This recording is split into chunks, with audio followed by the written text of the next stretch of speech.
বাংলার গ্রামে গ্রামে এখনো কি চলছে সারদা কাণ্ডের মতো জালিয়াতির ঘটনা?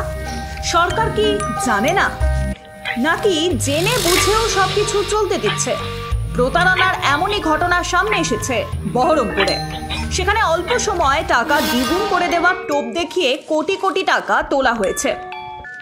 প্রথমে 1 বছরে কয়েকজনকে দ্বিগুণ টাকা ফেরত দিয়ে এই প্রতারণার জাল বিছানো হয়েছে। তারপর অনেকেই লোন করে যখন লক্ষ লক্ষ টাকা বিনিয়োগ করেছে, তখন দেখা যাচ্ছে কেউ আর ফেরত পাচ্ছে না। এই অভিযোগে উত্তাল হয়ে ওঠে বহরমপুরের চুয়াপুর।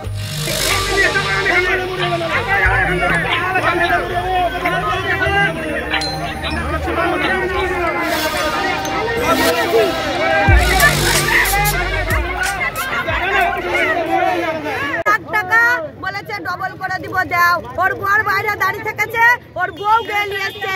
রাজা দাস, সংঘমিত্রা দাস জায়গা জমি ফ্ল্যাটের ব্যবসা, শাড়ির দোকান বলে বলে টাকা নিয়ে এসছে আমাদেরকে দিয়ে। মিথ্যা কথা, ওই বলে টাকা নিয়ে এসে সব ও নিয়ে এবার পালিয়ে গেছে, বকে পার করে দিয়েছে। কতজন টাকা দিয়েছেন? আমরা 20-15 জন সব মেয়ে ছেলে। কত করে দিয়েছেন একজন?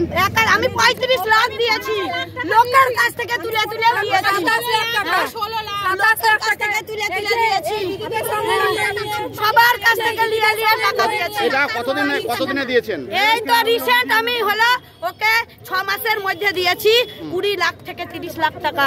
আমার নিজের 8 লাখ টাকা লোন করে করে 2 বছর ধরে দিয়েছি। কি পেয়েছেন? কিছুই পাইনি, ও শুধু লিয়েই গেছে টাকা, শুধু লিয়েই গেছে। কতদিন ডবল করবে বলেছিল? ওরা ডবল 2 বছরে 1 বছরে এরকম 1 বছর পর ডবল হয়েছে, দিয়েছে, বলেছে দাও আবার ডবল করে দিব। হাতে যায়নি, বলছে আবার এমন কোনো মানুষকে হলো না, আমাকে পুলিশ আমাকে গুলি করে মেরে ফেলবে। এখন বলছে কাউকে বলো না, এখন বলছে সব রেকর্ডিং আছে আমাদের কাছে, সব আছে রেকর্ডিং। বলছে দাও, আমরা পোস্টিং লোন করেছি, বন্ধন, বাজাজ বন্ধন সব। আমাকে বলেছে দোলন তুমি তোমার 2টো মেয়েকে নিয়ে চলবা, এই থেকেই চলো। বলছে মুকুট থেকে লোন তুলে দিচ্ছি, এখান থেকে লোন তুলে দিচ্ছি, বারবার শুধু বলে দাও।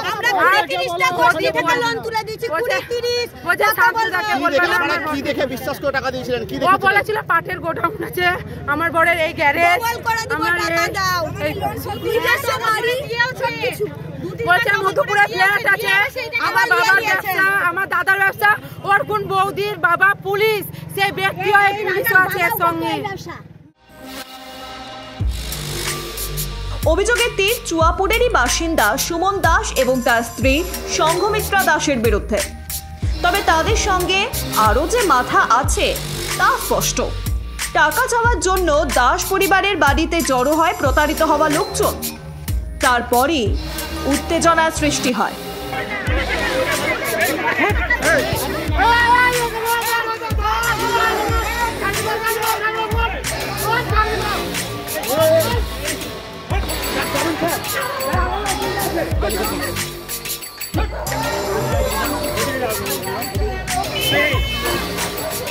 খবর পেয়ে পুলিশ আসে। তারা অভিযুক্তকে উদ্ধার করে বহরমপুর থানায় নিয়ে যাওয়ার চেষ্টাও করে, কিন্তু গাড়ির সামনে শুয়ে পড়ে বাধা দেয় প্রতারিতরা। দীর্ঘক্ষণ চলে এই পরিস্থিতি।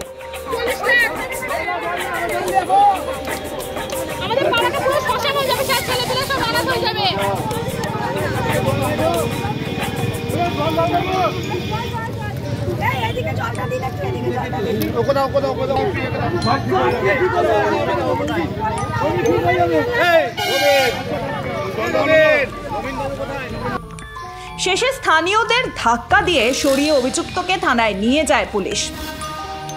শুরু হয়েছে তদন্ত। তবে প্রশ্ন উঠছে, এই কয়েকশো পরিবার সর্বশান্ত হওয়া নিয়ে বছরের পর বছর এই বাংলায় কিভাবে চলছে এই প্রতারণার চক্র? এর পিছনে কাদেরই বা হাত আছে? মানুষকে বেশি টাকা পাইয়ে দেওয়ার লোভ দেখিয়ে কিভাবে ব্যবসা চালিয়ে যাচ্ছে তারা?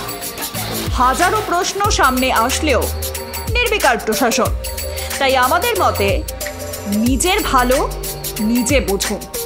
রাতারাতি বড়লোক হবার লোভে সর্বশান্ত যেন না হন। এ ধরনের প্রতারকদের ফাঁদে পা একেবারেই দেবেন না।